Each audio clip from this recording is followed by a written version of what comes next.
Bismillahirrahmanirrahim. Assalamualaikum warahmatullahi wabarakatuh. Pada kesempatan ini kita akan membahas materi fungsi ruang masjid. Secara konseptual, fungsi ruang masjid merupakan derivasi dari gagasan ruang masjid, yakni masjid sebagai ruang suci, sebagaimana telah kita bahas pada kesempatan yang lalu. Pertanyaannya adalah, sebagai derivasi dari gagasan ruang masjid, masjid sebagai ruang suci, lalu apa saja dan seperti apa fungsi yang diamanatkan pada ruang masjid? Inilah yang akan kita bahas pada kesempatan kali ini. Sebelum itu, sebelum kita beranjak memasuki materi, dapat dilihat gambar yang saya tampilkan pada slide pertama ini, yakni sebuah rumah sakit di Surakarta, rumah sakit Islam. Di dalam tapaknya memiliki salah satu fasilitas, yakni masjid. Dapat kita temukan pada fasilitas publik yang dimiliki dan dikelola oleh umat Islam, baik rumah sakit, pusat perbelanjaan, sekolah, perguruan tinggi, dan lain sebagainya, pada lazimnya memiliki fasilitas masjid. Lalu pertanyaannya, masjid yang merupakan salah satu fasilitas dari kompleks rumah sakit ini atau kompleks pusat perbelanjaan pada kasus yang lain dan segala macamnya, seharusnya masjid sebagai ruang suci memiliki fungsi apa saja atau menjalankan fungsi apa saja, diselenggarakan kegiatan apa saja. Apakah hanya sebatas melaksanakan atau menyelenggarakan peribadatan mahdhah? Yang ini nanti kaitannya dengan istilah masjid secara konseptual yang telah kita bahas, dan gagasan ruang masjid sebagai ruang suci yang sudah kita bahas juga. Ataukah masjid ini yang berada di dalam fasilitas publik menyelenggarakan fungsi selain peribadatan mahdhah juga peribadatan ghairu mahdhah? Lalu bagaimana realitas yang pada hari ini, yang seakan-akan masjid yang menjadi bagian dari fasilitas di dalam kompleks rumah sakit, kompleks pusat perbelanjaan, dan yang lainnya hanya bukan fasilitas yang menempel begitu saja, ya, yang tidak memiliki peran signifikan, yakni hanya sebatas sebagai ruang untuk melaksanakan peribadatan mahdhah, itu pun sebatas untuk menyelenggarakan sholat fardu dan sholat Jumat satu pekan sekali. Masjid tidak memiliki fungsi di luar itu. Nah, ini menjadi pertanyaan bagi kita semua untuk mengkajinya dan untuk mengevaluasinya. Ya, apakah bangunan yang berada di dalam kompleks ini, ya, layak disebut masjid ataukah cukup musola saja? Nah, ini materi yang sudah kita bahas pada kesempatan yang pertama terkait dengan perbedaan antara masjid dan musola. Baik, kita masuk pada materi kita kali ini, yakni fungsi ruang masjid. Fungsi ruang masjid selain merupakan derivasi dari gagasan masjid sebagai ruang suci, juga merupakan jalan untuk dicapainya tujuan masjid. Menurut Rifai dan Fakhrur Razi, tujuan didirikannya dan dikelolanya masjid dengan menyelenggarakan serangkaian kegiatan di dalamnya, yakni untuk dicapainya keselamatan dan kebahagiaan bagi seluruh umat Islam yang bermukim di sekitar masjid maupun yang menjadi jamaah dari masjid tersebut. Rifai dan Fakhrul Razi menjelaskan secara lebih mendetail bahwa tujuan untuk dicapainya keselamatan dan kebahagiaan bagi seluruh umat Islam yang merupakan tujuan pendirian dan pengelolaan masjid memiliki dimensi individual dan komunal. Secara individual, tujuan mencapai keselamatan dan kebahagiaan yakni bermakna didirikan dan dikelolanya masjid dengan diselenggarakannya serangkaian peribadatan di dalamnya, yakni bertujuan untuk mensucikan diri manusia sepenuhnya. Ini sudah kita bahas pada materi gagasan ruang masjid, bahwasanya masjid didirikan dan dikelola untuk mensucikan diri umat Islam. Suci akidahnya, suci pemikirannya, suci emosionalnya, dan suci amalannya. Ini dimensi individual dari tujuan masjid.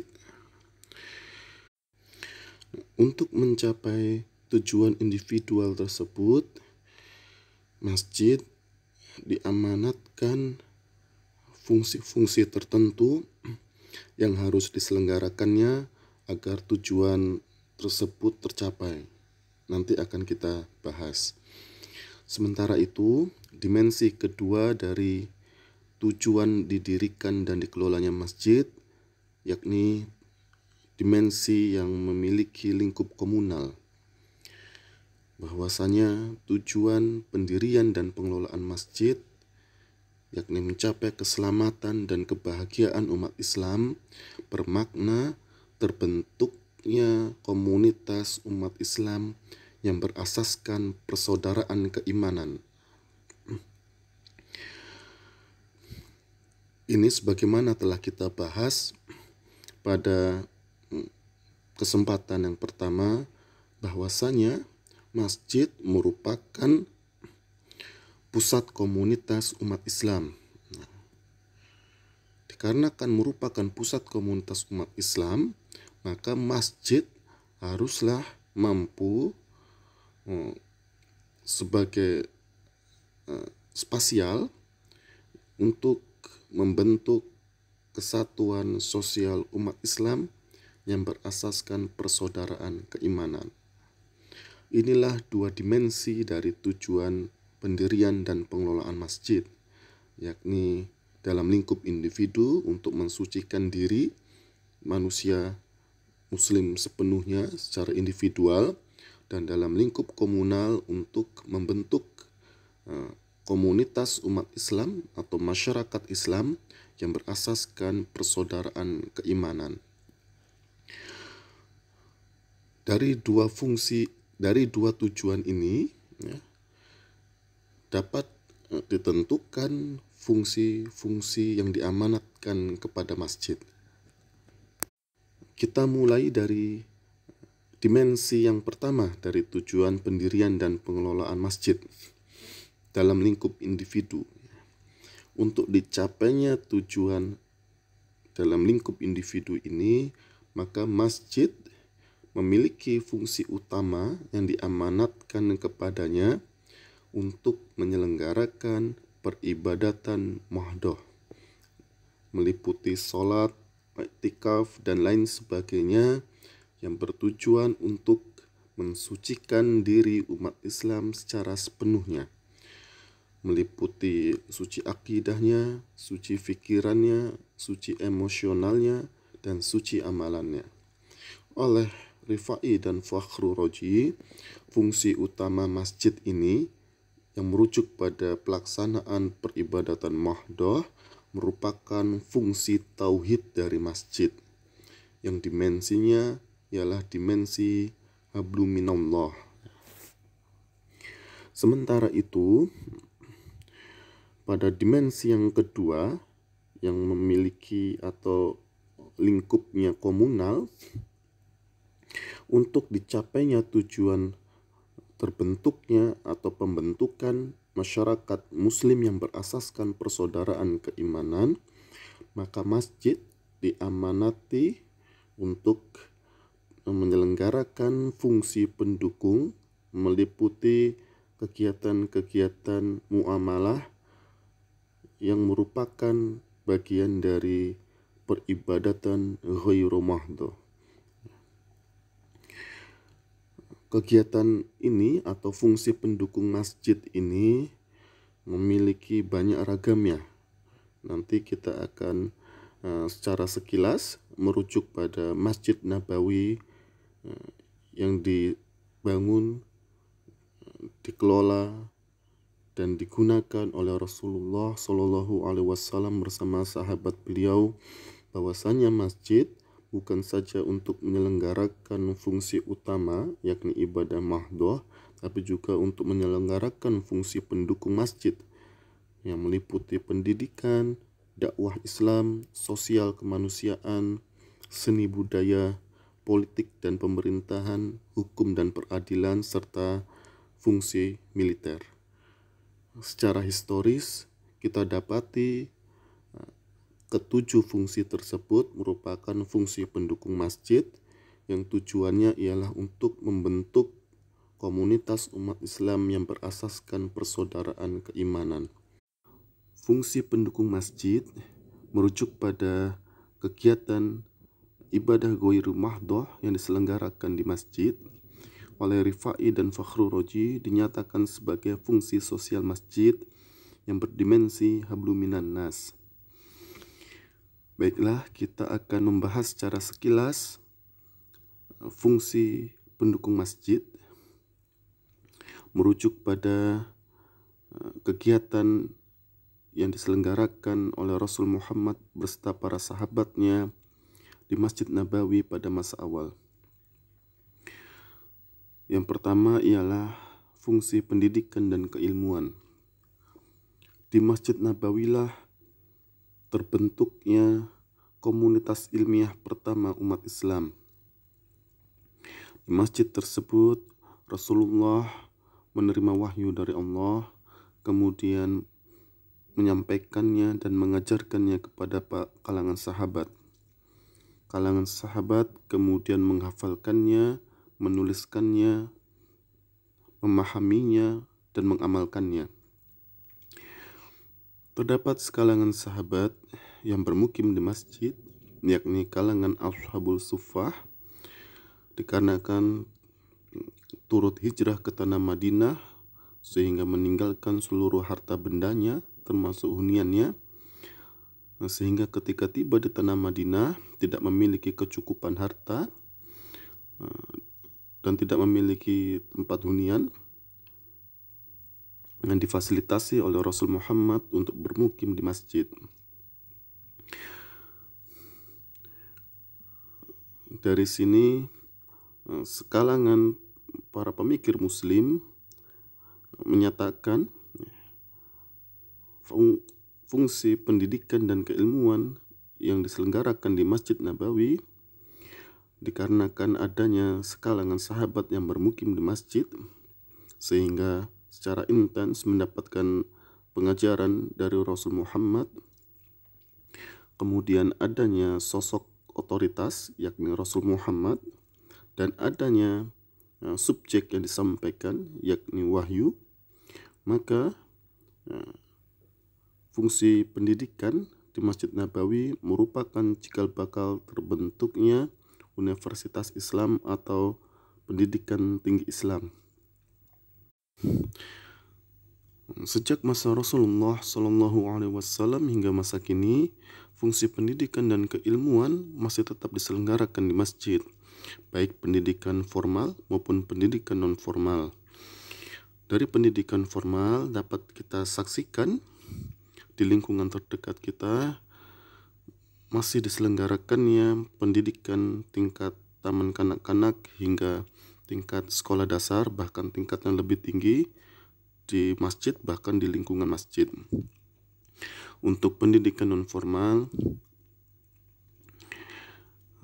hampir kita dapati setiap sore hari diselenggarakannya pendidikan Al-Quran yang diperuntukkan bagi anak-anak.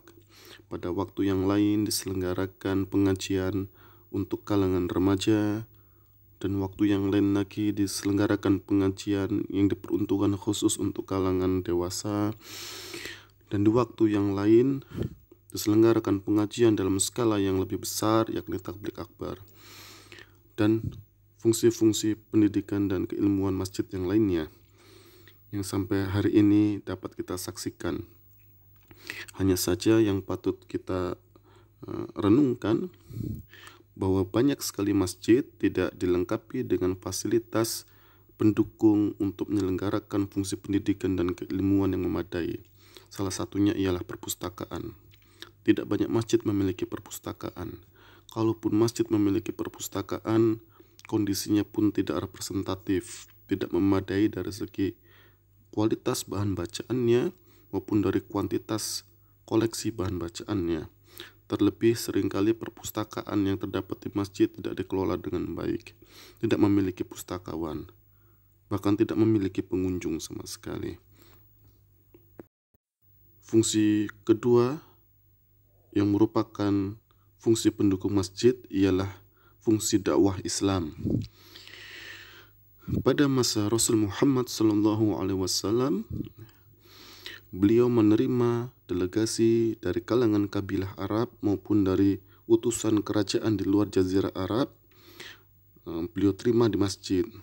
Di masjid pula beliau memperkenalkan Islam dan mendakwahkan Islam kepada delegasi tersebut. Di masjid pula Rasulullah SAW mengutus para sahabat untuk pergi ke negeri-negeri yang lain dalam rangka menyebarluaskan risalah Islam.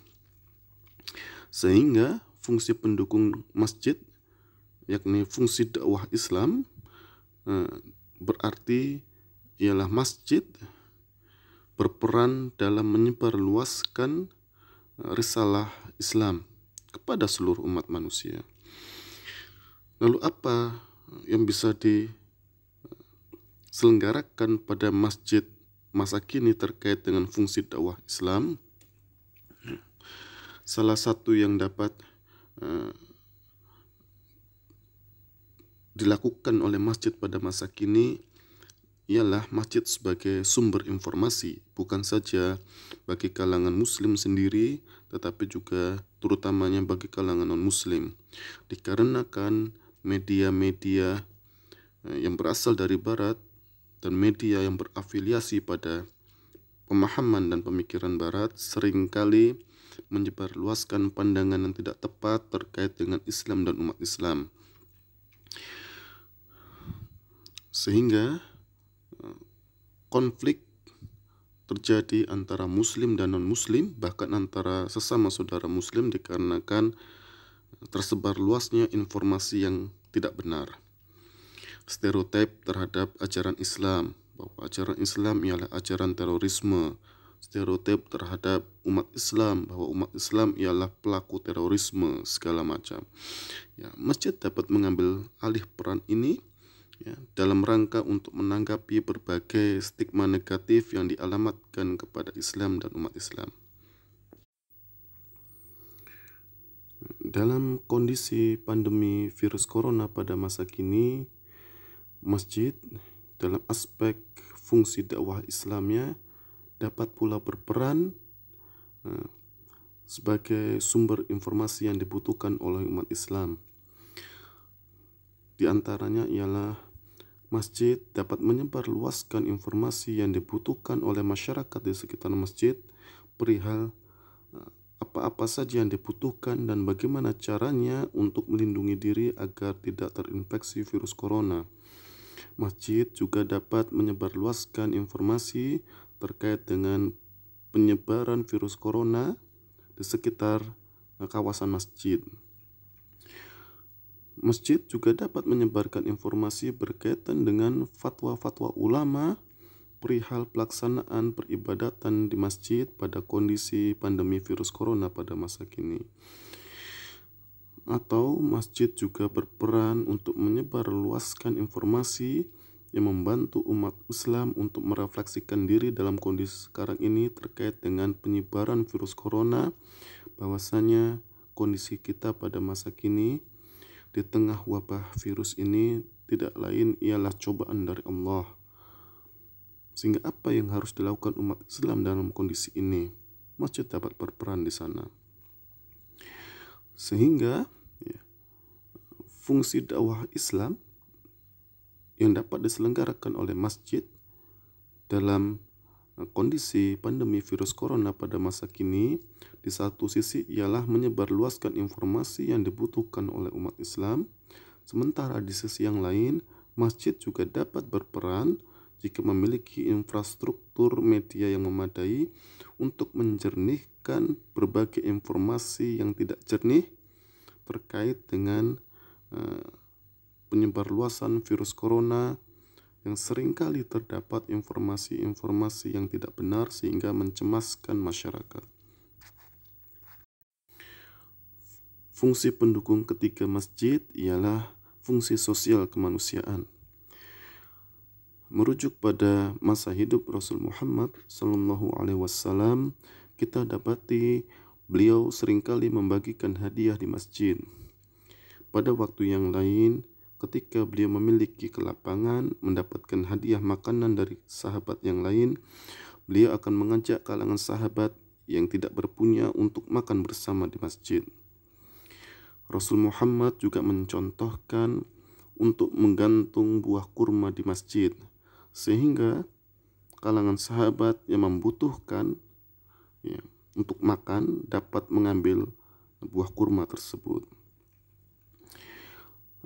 Riwayat yang masyhur kita dapati bahwasanya Rasulullah juga menyediakan sebuah ruangan di bagian belakang masjid beliau yang diperuntukkan bagi kalangan sahabat yang tidak memiliki tempat bermukim di Madinah.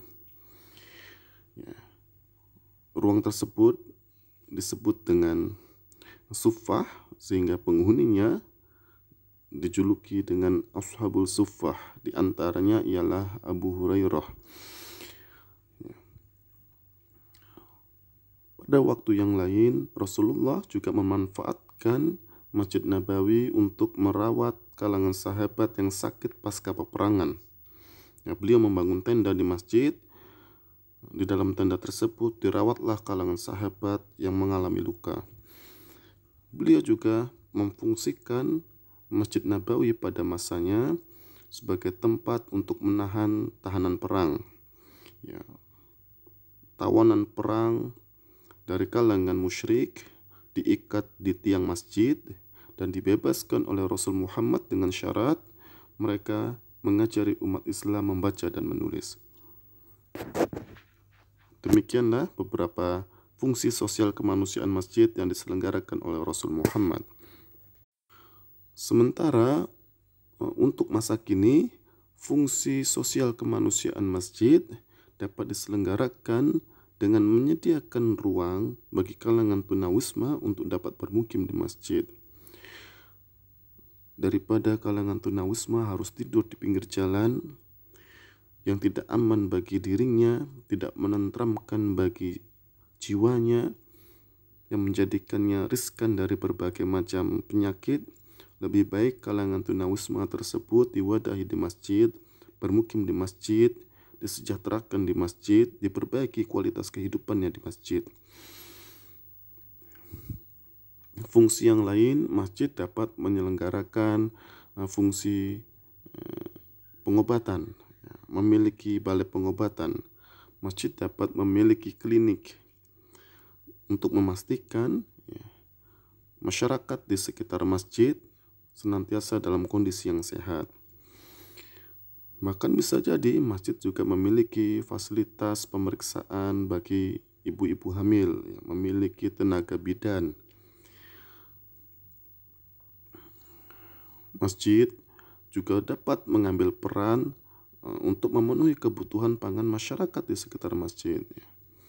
Masjid dapat memiliki sebidang tanah yang dikelola oleh masjid, yang di tanah tersebut ditanami sumber pangan. Ketika sudah panen, dikelola secara bersama-sama oleh masyarakat, dimasak bersama-sama, kemudian dibagikan kepada seluruh masyarakat yang bermukim di sekitar masjid.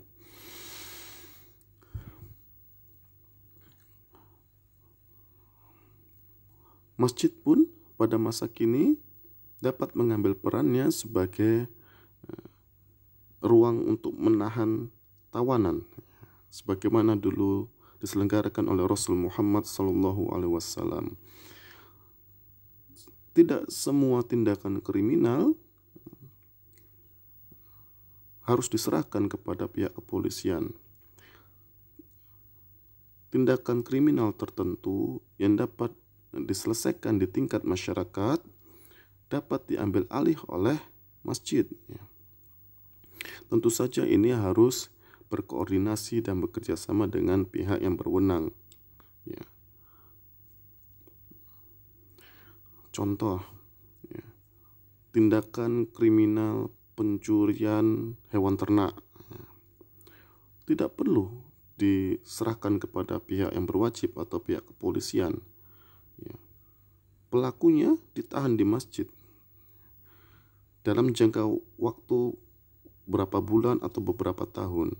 Diwajibkan bagi dia untuk mengabdi di masjid, mengelola masjid, agar dengan itu kualitas dirinya meningkat. Dia bertaubat kepada Allah. Dia tidak akan mengulangi lagi perilaku buruknya tersebut. Bisa juga masjid sebagai ruang tahanan bagi kalangan remaja yang memiliki tingkat kenakalan yang sudah di luar batas, sehingga kalangan orang tuanya tidak lagi mampu untuk menghadapi anaknya. Diserahkanlah anaknya tersebut kepada masjid. Kalangan remaja yang sudah melampaui batas ini sementara waktu dapat ditahan di masjid. Dia harus mengabdikan dirinya di masjid. Di satu sisi, dia dapat memperbaiki kualitas dirinya di masjid. Di sisi yang lain, remaja ini dapat belajar untuk mengelola masjid, karena suatu saat pengelolaan masjid akan diserahkan kepada kalangan remaja. Fungsi keempat ialah fungsi seni budaya. Kita dapati dalam riwayat bahwasanya Rasulullah SAW memperbolehkan pembacaan syair di masjid, yang pada masa itu ditujukan untuk membantah syair-syair yang disampaikan oleh kalangan musyrik. Sehingga kalangan ulama berdasarkan riwayat ini memperbolehkan pembacaan syair di masjid dengan ketentuan dari segi substansinya tidak menyalahi ajaran Islam, bahkan bermuatan Islam, dalam rangka untuk menyebarluaskan Islam. Dan yang kedua, syair-syair tersebut disampaikan dengan tujuan untuk membela Islam dan umat Islam. Pun Rasulullah memperbolehkan diselenggarakannya pertunjukan tombak oleh sekalangan Habasyah di masjid. Beliau juga turut menontonnya, bahkan beliau mengajak serta Bunda Aisyah untuk melihat pertunjukan tersebut. Dari riwayat-riwayat ini berkaitan dengan fungsi seni budaya yang diselenggarakan di masjid, pada masa kini seharusnya tidak menjadi masalah bagi kita untuk menyelenggarakan kegiatan kebudayaan dan kegiatan kesenian di masjid. Hanya saja memang pada masa kini kita dapati fungsi ini menjadi tidak lazim diselenggarakan di masjid, dikarenakan tidak lagi menjadi kebiasaan atau tradisi umat Islam untuk menyelenggarakan kegiatan kesenian dan kebudayaan di masjid. Seharusnya tidak menjadi masalah di masjid kampus diselenggarakannya teater mahasiswa yang bermuatan ajaran-ajaran Islam. Tidak pula menjadi masalah seharusnya di masjid kampus diselenggarakannya acara-acara kesenian mahasiswa dalam skala yang besar. Ini menuntut kreativitas kita pada masa sekarang untuk kembali menghidupkan fungsi seni budaya di masjid. Fungsi pendukung kelima masjid ialah fungsi politik dan pemerintahan. Rasulullah Muhammad SAW sebagai pemimpin umat Islam menjadikan masjid sebagai ruang politik. Beliau mengambil kebijakan politik di masjid. Sebelum mengambil kebijakan, seringkali beliau mengadakan musyawarah bersama para sahabat di masjid. Beliau juga menyampaikan kebijakan politiknya kepada seluruh umat Islam beliau sampaikan di masjid. Tradisi ini, tradisi kegiatan politik di masjid diwariskan atau tetap dilakukan oleh penerus Rasulullah, yakni dari kalangan Khulafaur Rasyidin. Dalam riwayat yang masyhur, kita ketahui Umar bin Khattab sehari-hari berdiam diri di masjid. Beliau mengadakan musyawarah di masjid, mengambil kebijakan politik di masjid, menyampaikan kebijakan politiknya di masjid. Bahkan beliau menerima aduan dari masyarakatnya di masjid pula. Kalau kita analogikan masjid dengan istana, seorang raja yang memiliki otoritas politik dan pemerintahan menjadikan istana sebagai ruang politiknya, dan seorang raja memiliki singgasana di istananya, maka dalam konsep kepemimpinan Islam yang menjadi pusat ruangnya ialah masjid. Yang kata Sidi Ghazalba, masjid bagaikan istana bagi seorang pemimpin umat Islam dengan mimbar masjid sebagai singgasananya. Lalu apa yang dapat dilakukan oleh masjid pada masa kini dalam aspek fungsi politik dan pemerintahan? Menurut Sidi Ghazalba, masjid-masjid yang berada di Indonesia, di mana Indonesia merupakan negara kesatuan, maka fungsi politik dan pemerintahan masjid dapat diselenggarakan meliputi kajian-kajian keislaman terkait dengan pandangan Islam dalam hal pemilihan pemimpin, pemimpin yang layak dipilih oleh umat Islam berdasarkan perspektif Islam.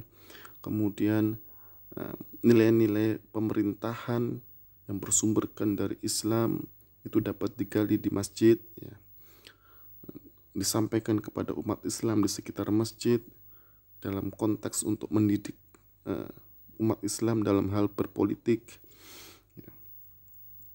Kemudian masjid juga dapat menjadi ruang politik dengan cara mengawasi kebijakan pemerintah.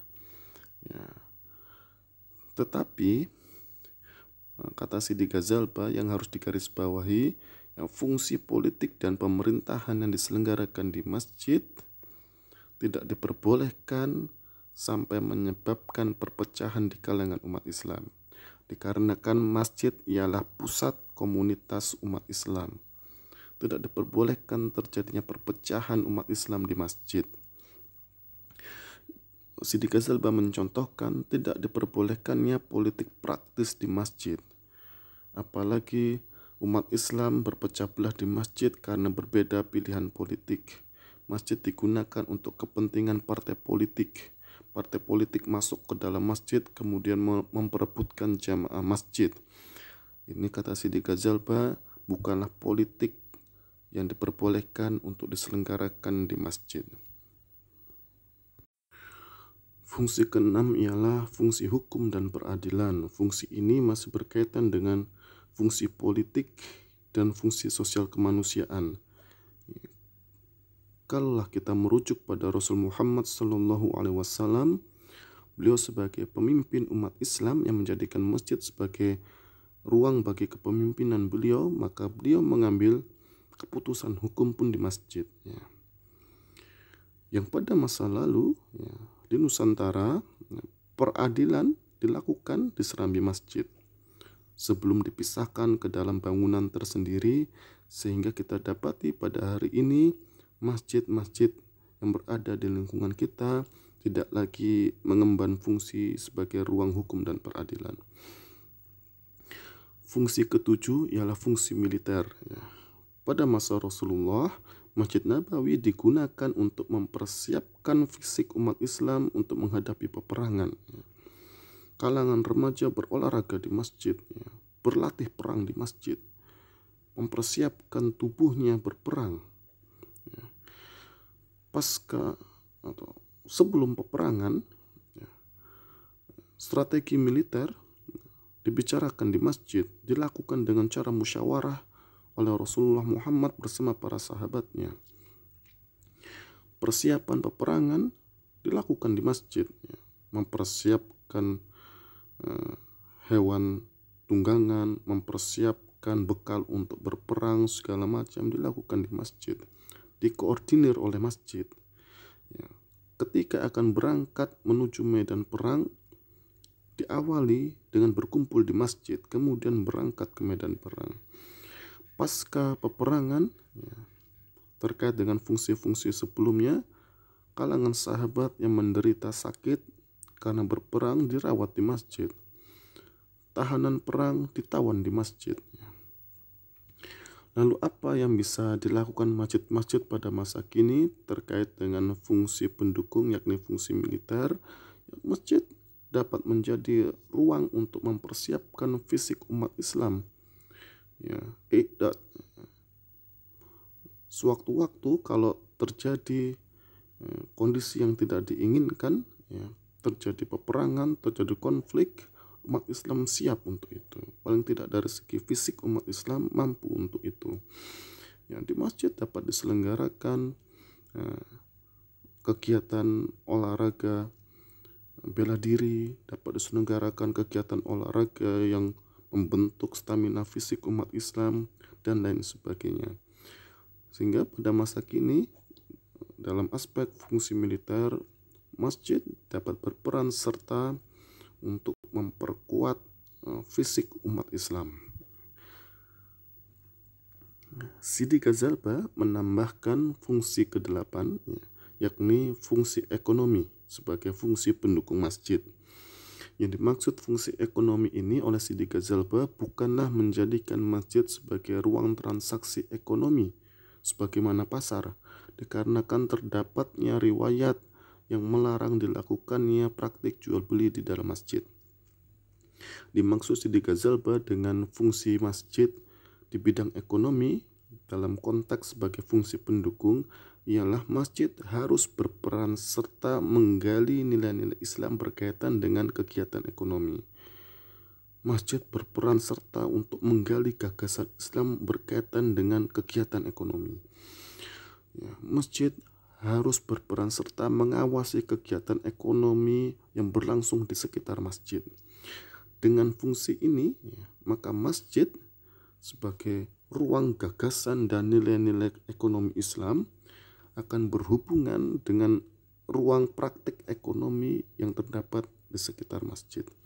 Ini yang diinginkan oleh Sidi Ghazalba. Demikianlah dua dimensi fungsi masjid, yakni fungsi utama dan fungsi pendukung masjid, yang bertujuan untuk mencapai keselamatan dan kebahagiaan hidup umat Islam yang bermukim di sekitar masjid, dalam lingkup individual dan dalam lingkup komunal, yang merupakan tujuan dari pendirian dan pengelolaan masjid. Sampai di sini kita dapati pertanyaan, mengapa kegiatan peribadatan mahdhah ditetapkan sebagai fungsi utama masjid yang secara hierarkis memiliki kedudukan lebih tinggi dibandingkan kegiatan peribadatan ghairu mahdhah yang digolongkan sebagai fungsi pendukung masjid.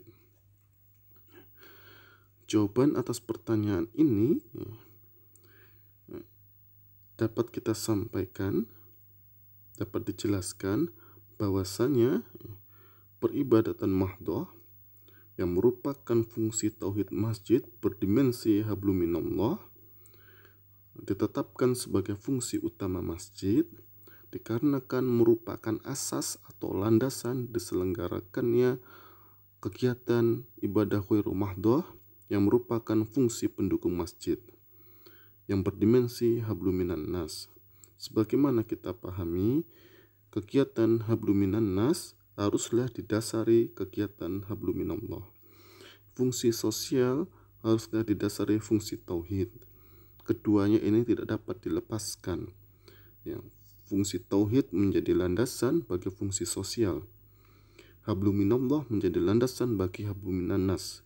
ibadah mahdhah menjadi landasan bagi diselenggarakannya ibadah ghairu mahdhah.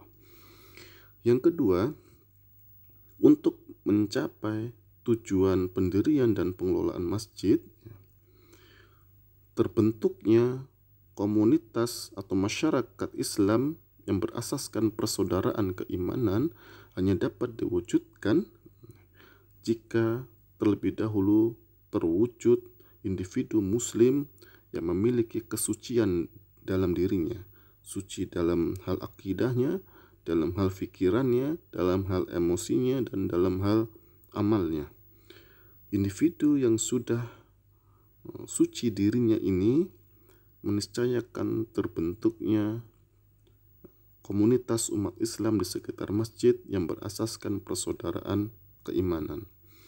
Sehingga fungsi utama yakni merujuk pada pelaksanaan peribadatan mahdhah yang bertujuan untuk mewujudkan individu muslim yang memiliki kesucian diri menempati kedudukan yang lebih tinggi dikarenakan merupakan syarat untuk terwujudnya tatanan masyarakat muslim yang berasaskan persaudaraan keimanan yang diwujudkan melalui fungsi pendukung masjid. Inilah penjelasan dari hierarki fungsi masjid. Bahwasanya masjid memiliki fungsi utama merujuk pada ibadah mahdhah dan fungsi pendukung merujuk pada pelaksanaan ibadah ghairu mahdhah. Yang kedua ini ditujukan untuk mencapai keselamatan dan kebahagiaan hidup umat Islam. Beragam fungsi masjid yang secara hierarkis terdapat fungsi utama dan fungsi pendukung masjid. Kalau kita merujuk pada tata ruang Masjid Nabawi pada masa awalnya,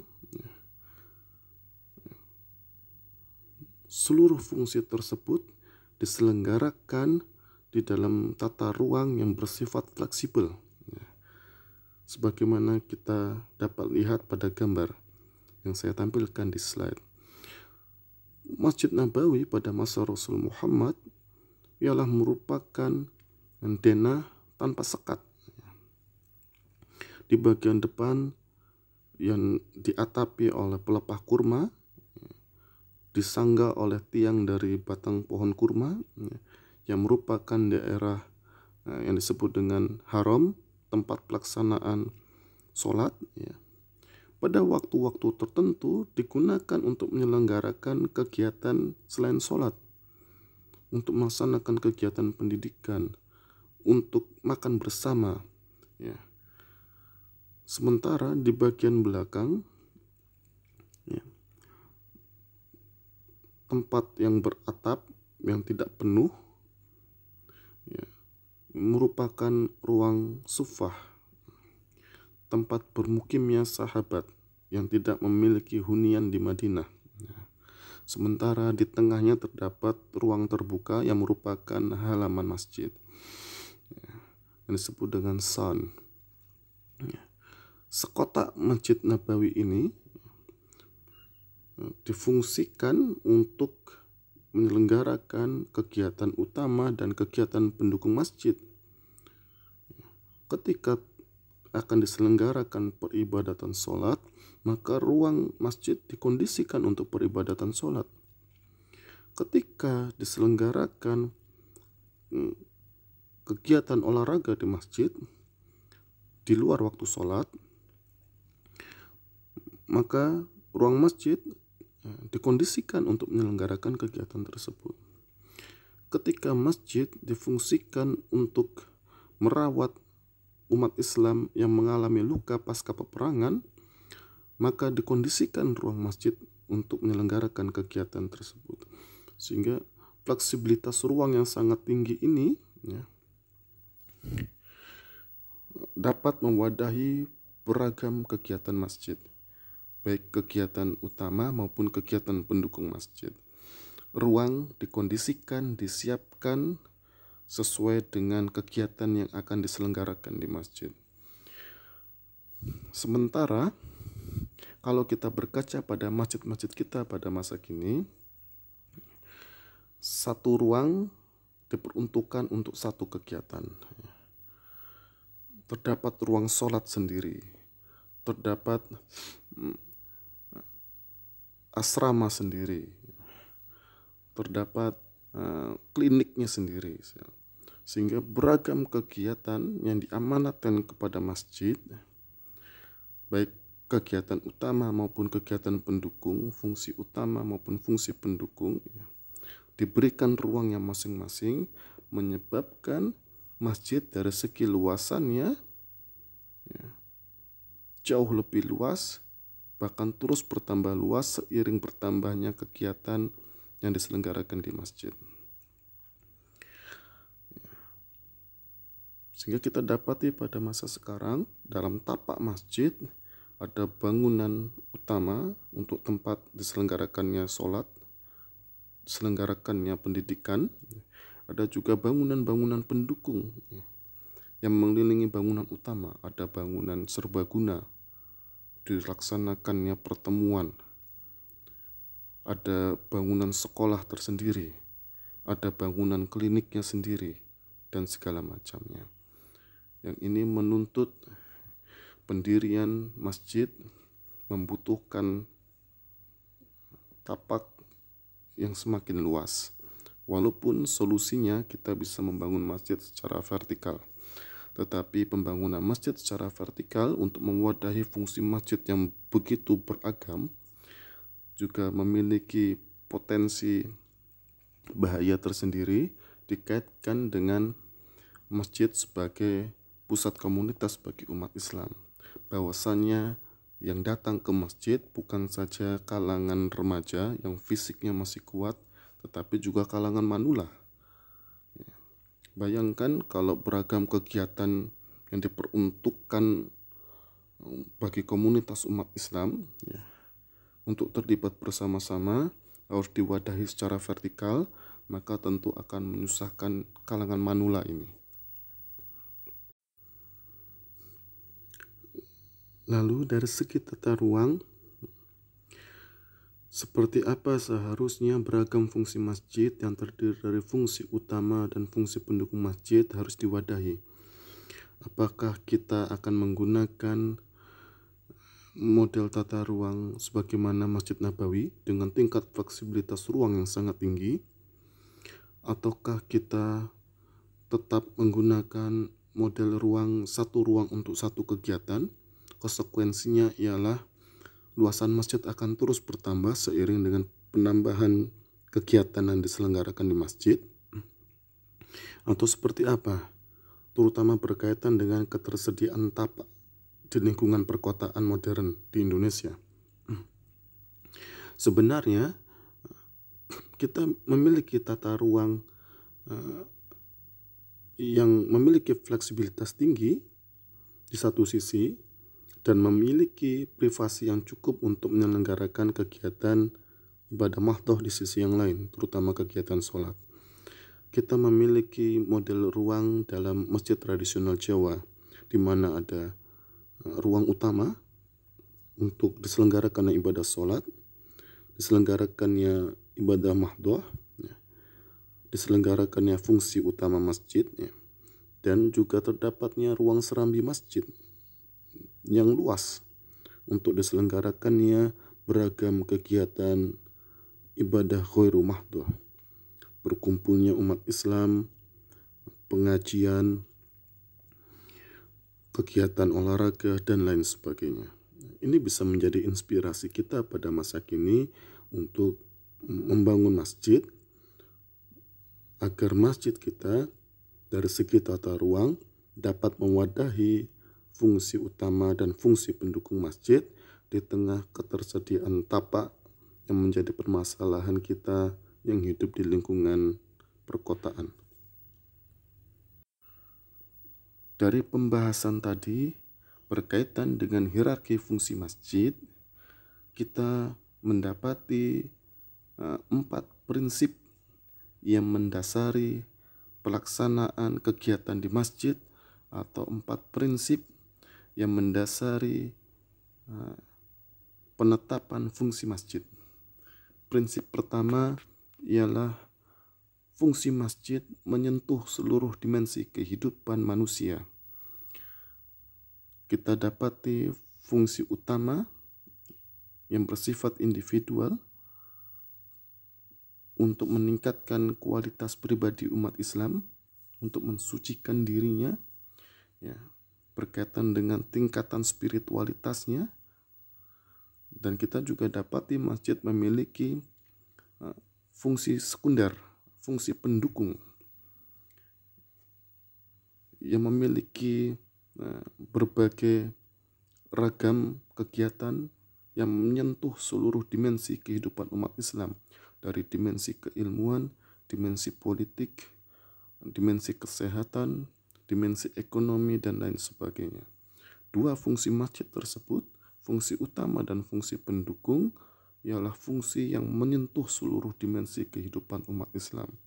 Inilah hakikat masjid sebagai pusat komunitas bagi umat Islam. Diselenggarakannya kegiatan yang berkaitan dengan seluruh dimensi kehidupan umat Islam di ruang masjid. Kedua ialah fungsi masjid bertujuan mencapai kesejahteraan umat Islam dan kepentingan manusia secara kolektif, bukan individual. Ya. Dengan adanya atau dengan diselenggarakannya fungsi pendukung masjid, maka ruang masjid tidak bertujuan untuk membentuk individu muslim yang baik saja, tetapi juga untuk membentuk tatanan sosial umat Islam yang direkatkan berdasarkan persaudaraan keimanan. Ya. Masjid yang statusnya wakaf, yang diperuntukkan sebagai pusat komunitas umat Islam, juga bukan diperuntukkan untuk mencapai kepentingan segelintir umat Islam saja, atau mencapai kepentingan sekelompok umat Islam yang bergabung dalam suatu organisasi Islam tertentu saja. Tidak. Fungsi masjid yang terdiri dari fungsi utama dan fungsi pendukung masjid ditujukan untuk kesejahteraan dan kebahagiaan seluruh umat Islam yang bermukim di sekitar masjid. Bahkan seluruh manusia yang terdapat di sekitar masjid, terutama untuk fungsi-fungsi pendukung. Masjid memiliki fungsi kesehatan, memiliki klinik, maka klinik ini juga harus melayani umat non-muslim yang tinggal di sekitar masjid. Selain untuk menyehatkan kondisinya, memastikan kondisinya sehat, menyembuhkan penyakitnya atas izin Allah, di sini masjid juga berperan untuk menyebarkan risalah Islam, ya, menunjukkan kemuliaan umat Islam, menunjukkan kemuliaan ajaran Islam di depan kalangan non-muslim dengan fungsi pendukung masjid.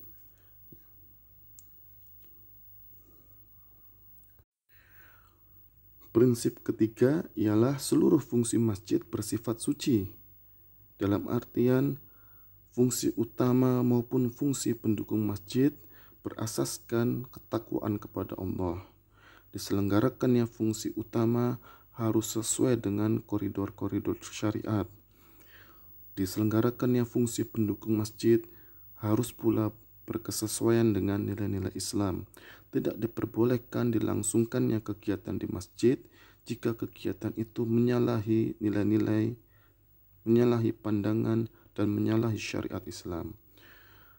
Contoh saja, masjid digunakan sebagai tempat berkumpulnya pemuda dan pemudi berkholwat, itu tidak diperbolehkan.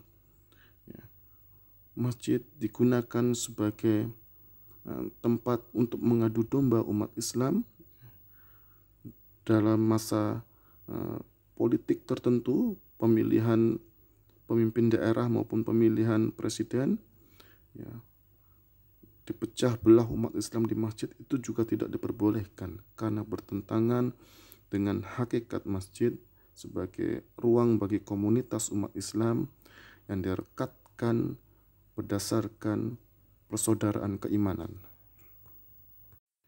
Prinsip keempat dari fungsi masjid ialah fungsi utama masjid bersifat statis yang terintegrasi dengan fungsi pendukung masjid yang bersifat dinamis.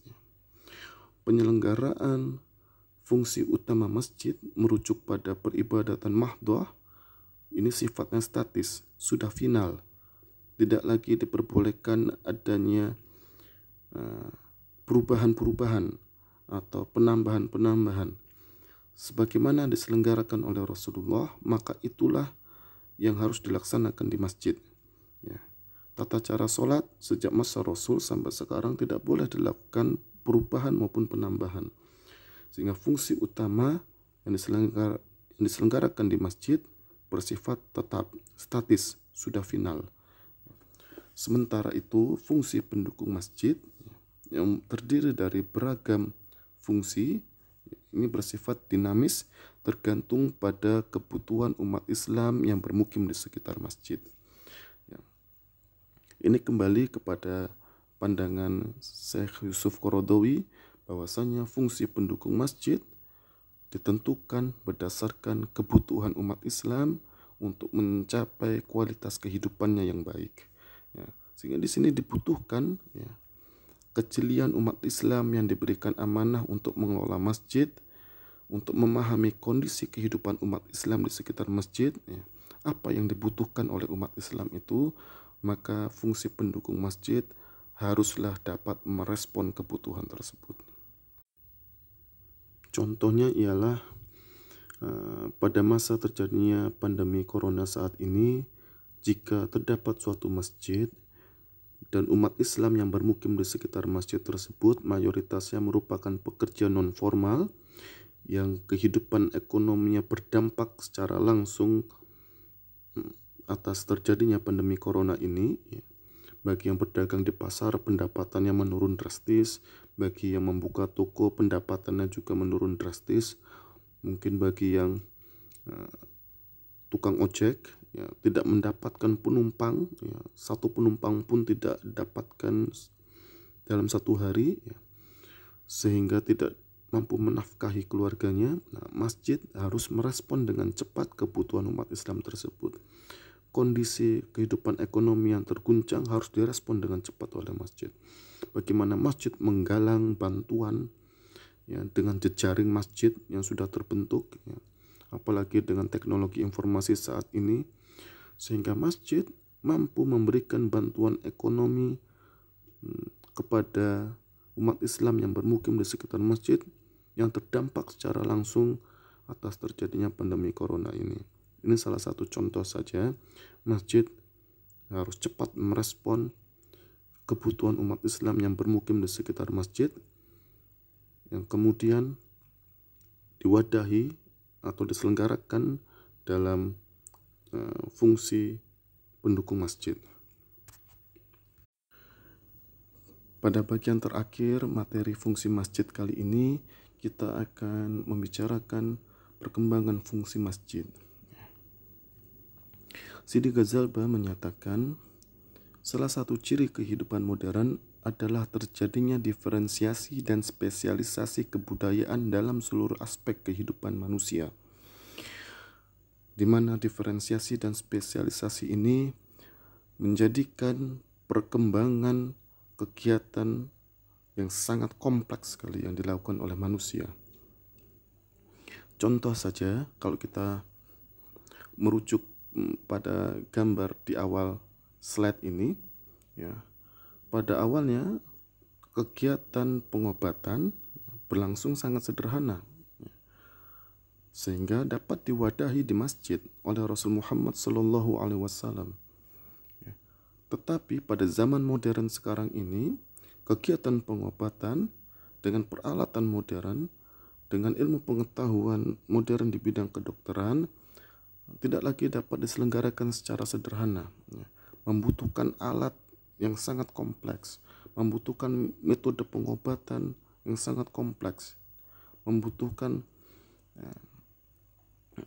peracikan obat yang sangat kompleks, sehingga membutuhkan bangunan tersendiri untuk menyelenggarakan kegiatan pengobatan atau kegiatan kedokteran.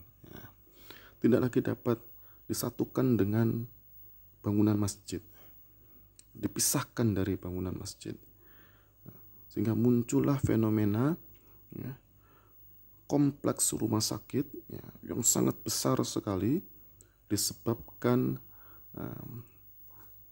spesialisasi dan diferensiasi yang terjadi pada kegiatan pengobatan ya, menjadikan masjid sebagai salah satu bangunan yang berada di kompleks rumah sakit tersebut.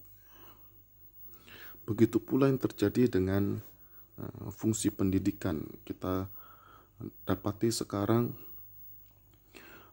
universitas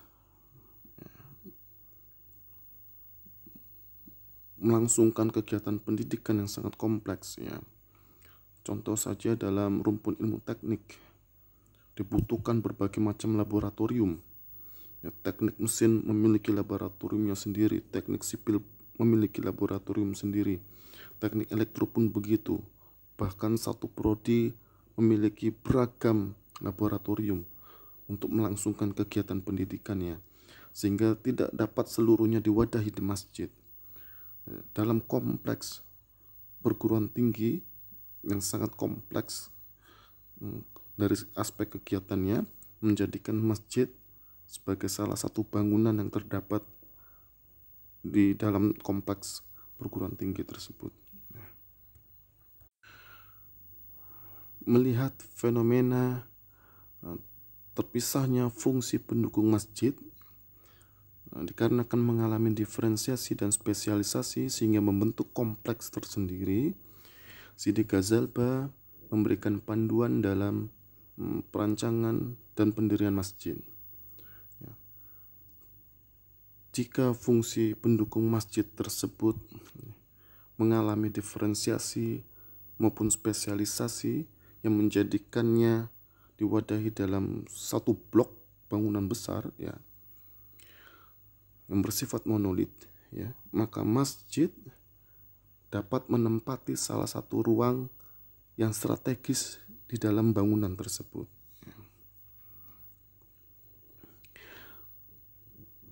Dalam kondisi yang lain, jika fungsi pendukung masjid mengalami diferensiasi dan spesialisasi sehingga membentuk kompleks bangunan ya, dalam skala meso, satu tapak terdapat banyak bangunan ya, maka masjid menjadi pusat yang monumental di dalam kompleks bangunan tersebut ya. Contoh yang pertama ya, dalam sebuah bangunan pengadilan yang besar untuk mewadahi kegiatan peradilan dalam skala kota ya, masuk lantai 1 ya, bisa langsung terdapat masjid di sana. Masjid ditempatkan pada ruang yang strategis. Semua orang mudah melihat keberadaan masjid. Semua orang dapat mudah mengakses masjid tersebut. Ya. Masuk lantai 1, ya, langsung terdapat masjid di sana. Masjid tidak diletakkan pada tempat-tempat sisa ya, di pojok-pojok ruang yang secara visual tidak terlihat dan aksesnya juga menyusahkan.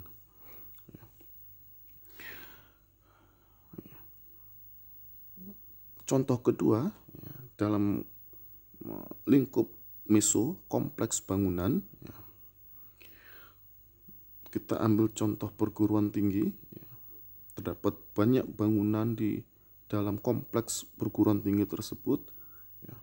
Masjid bisa didirikan, masjid kampus bisa didirikan tepat di pusat perguruan tinggi tersebut ya, yang terhubung dengan ruang-ruang yang lain sehingga mudah dicapai dari berbagai ruang pendidikan ya, dan secara visual monumental ya, agar mudah dilihat oleh sivitas akademika yang beraktivitas di berbagai ruangan di kompleks bangunan tersebut. Kalau kita kembali ke gambar di awal, ya, rumah sakit dalam skala yang besar, ya, bangunannya, ya, terdapat masjid di depan, sehingga mudah secara visual untuk dilihat dan mudah untuk diakses. Ini juga salah satu cara yang dapat dicontoh. Atau kompleks perbelanjaan,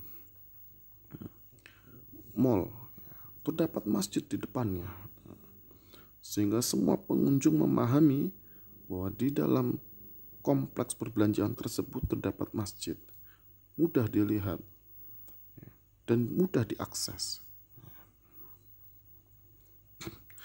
Hal ini oleh Sidi Ghazalbah dimaksudkan mengapa masjid ditempatkan pada tempat yang strategis, yang secara visual dan secara akses mudah untuk dilihat, mudah untuk diakses, ya.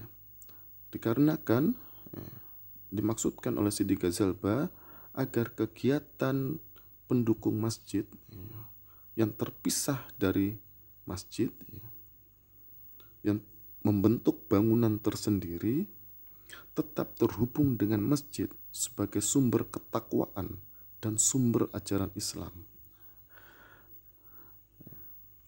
Sehingga kegiatan pendukung masjid yang terpisah dari masjid, kegiatan pengobatan yang diselenggarakan di ruang-ruang rumah sakit, dari ruang-ruang itu terlihat masjid, secara akses, sirkulasi mudah untuk mencapai masjid, agar mengingatkan orang yang beraktivitas, para dokter, para perawat, bahkan pasien yang sedang dirawat, agar tetap ingat dengan Allah, agar tetap terhubung dengan ketakwaan, di mana masjid ialah sumbernya.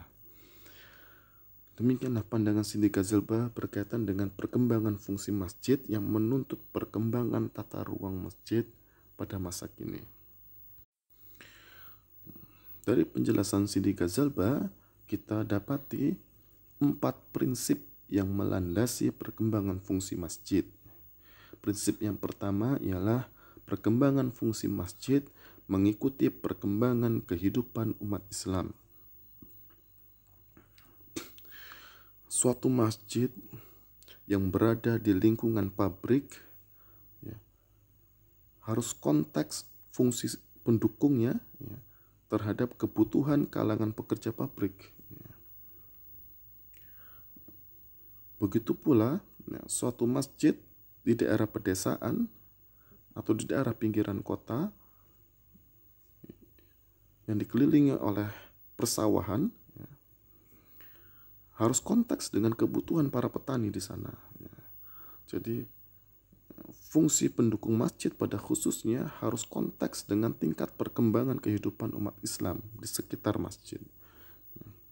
Jangan sampai masjid di lingkungan industri menggunakan manajemen masjid di lingkungan pertanian, tidak konteks, karena kebutuhan seorang petani dengan kebutuhan seorang pekerja pabrik berbeda.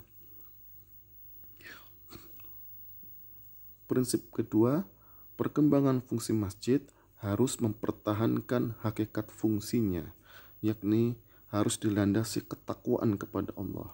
Tidak diperbolehkan mengembangkan fungsi masjid di luar koridor-koridor yang diperbolehkan oleh Islam. Prinsip ketiga, perkembangan fungsi masjid harus berorientasi kesatuan sosial umat Islam. Tidak diperbolehkan mengembangkan fungsi masjid, terutama fungsi pendukung masjid, yang akan berakibat pada perpecahan di kalangan umat Islam. Dikarenakan masjid merupakan ruang komunitas umat Islam, pusat komunitas umat Islam. Tidak diperkenankan terjadinya perpecahan umat Islam di ruang masjid, sehingga perkembangan fungsi masjid yang berpotensi memecah kesatuan umat Islam, memecah belah umat Islam, meruntuhkan kesatuan sosial umat Islam, maka tidak diperbolehkan. Prinsip keempat ialah perkembangan fungsi masjid harus didasari hierarki fungsi masjid. Fungsi utama sifatnya statis, final, tidak boleh dilakukan perkembangan. Sehingga perkembangan fungsi masjid hanya diperbolehkan, bahkan terus didorong pada fungsi yang tergolong fungsi pendukung. Inilah 4 prinsip yang mengikat dilakukannya perkembangan fungsi masjid terkait dengan perubahan kehidupan umat Islam pada khususnya dan umat manusia pada umumnya di zaman sekarang ini, di mana perubahan terjadi semakin cepat dari hari ke hari, sehingga menuntut masjid mengalami perkembangan turut semakin cepat mengikuti perkembangan kehidupan umat Islam.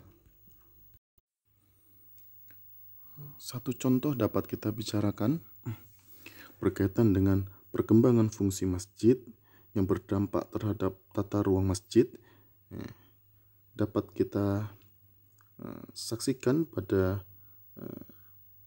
Kuliye yang merupakan tradisi spasial dari Turki Utsmani dalam skala meso. Kita akan membahas Kuliye Sulaiman di Istanbul yang dibangun pada abad 16 Masehi. Masjid menempati pusat dari Kuliye, Masjid Sulaimaniye, dikelilingi oleh fungsi-fungsi yang dahulunya merupakan fungsi pendukung masjid. Ada fungsi rumah sakit, fungsi dapur umum, fungsi penginapan, madrasah, dan segala macamnya. Dikarenakan mengalami spesialisasi dan diferensiasi, menyebabkan kegiatannya semakin kompleks, semakin rumit, maka dipisahkan menjadi bangunan-bangunan tersendiri. Namun demikian, tetap menjadikan masjid sebagai pusatnya. Masjid di tengah, monumental, dapat terlihat dari ruang manapun, dan dapat diakses dengan mudah. Dari segi tata ruang Kuliye ini dapat menginspirasi kita untuk melakukan pengembangan fungsi masjid dikaitkan dengan perkembangan kehidupan umat Islam pada zaman sekarang ini. Demikian pembahasan kita terkait materi fungsi masjid. Saya cukupkan sampai di sini. Allahu a'lam bissawab. Wassalamualaikum warahmatullahi wabarakatuh.